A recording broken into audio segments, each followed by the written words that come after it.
Hallo, ich heiße Aisha. Ich bin 19 Jahre und komme aus Kärnten. Ich studiere an der University Musik Kärnten.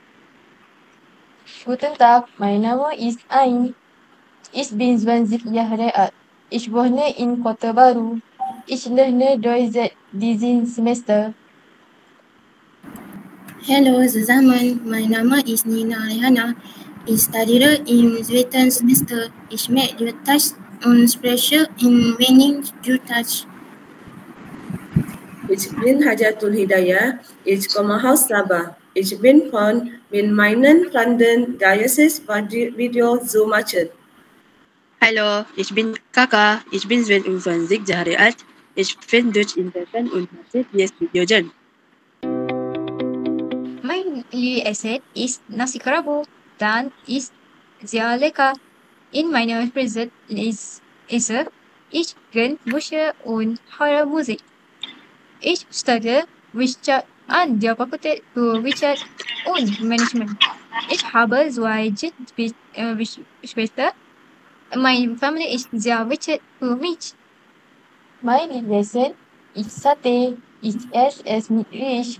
Mein Hobby ist Singing. Ich mache den oft in meiner Freizeit. Ich studiere Tourismus an der Fakultät für Gastronomie. Ich habe einen Thesis. Er heißt Oyen. Ich mag Laksa Pinang Sehegana. Es ist mein Lieblingsgericht. Ich spiele gerne Badminton mit meinen Freunden. Ich studiere an der Fakultät für Creative Technology. Ich fahre mit meinen Freunden Auto. Ich esse gern welches Essen an ich esse immer so Mittag. Mein Hobby ist es Dramen zu schauen. Ich studiere im Bereich Creative Technology. Mein Fakultät ist die Fakultät für Creative Technology and Kultur. Mein Lieblingsessen ist Roti Canai mit Curry. Ich höre gern Musik und sehe Serien auf Netflix. Ich studiere Marketing.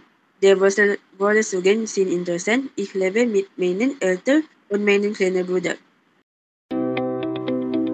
Ich sehe und 7 auf 8 und Hochzeit und heiß ab. Dann gehe ich zur Universität an und habe sehr Studenten studiert. Ich wache jeden Tag um 7 Uhr auf. Ich fahre mit dem Motorrad zur Uni und esse Mittagessen um 12 Uhr. Ich beginne meine Tag mit dem Morgengebet, dann mache ich mich vor den Unterricht fertig.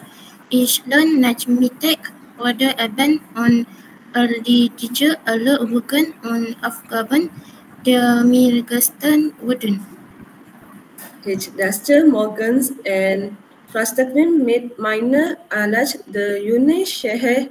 Ich bin heute Lesser hinbach. Ich gehe 8 Uhr zur Vorlesung. Am Abend entspanne ich mich und chat mit Freunden. In der Zukunft möchte ich ein Ingenieurunternehmen gründen. Ich plane ein Hotelmanager werden. Ich möchte später meinen Master fortsetzen. Ich hoffe, ich kann im Ausland studieren. Ich möchte meine Familie mit meinem Erfolgsstolz machen. Mein Traum ist es, im Marketingbereich zu arbeiten. Ich möchte auch ein Auto kaufen. Vielen Dank. Auf Wiedersehen. Ich hoffe, euch gefällt unser Video. Bis bald. Danke und alles Gute. Auf Wiedersehen.